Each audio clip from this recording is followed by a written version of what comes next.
Hi friends, ఈరోజు కోడి కూర ఎలా చేయాలో చెప్తాను. ఫస్ట్ అయితే కోడికి మసాలా బాగా దట్టంగా పట్టించి పెట్టుకోవాలన్నమాట.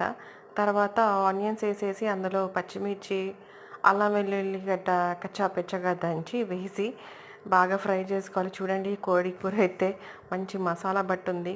మంచి ముక్కలైతే మనం గిన్నెలో వేసేసుకోవాలన్నమాట.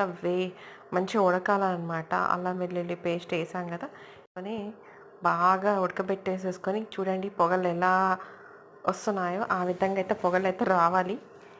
తర్వాత కొంచెము వాటర్ వేసేసుకొని కొత్తిమీర వేసేసుకొని పుదీనా వేసేసుకోవాలన్నమాట. వాటర్ అందులోకే వచ్చేస్తుంది, కానీ కొంచెం వేసుకోవాలి, ఎక్కువైతే ఏమొద్దు. చూడండి ఏ విధంగా వాటర్ అందులోకే వస్తుందో.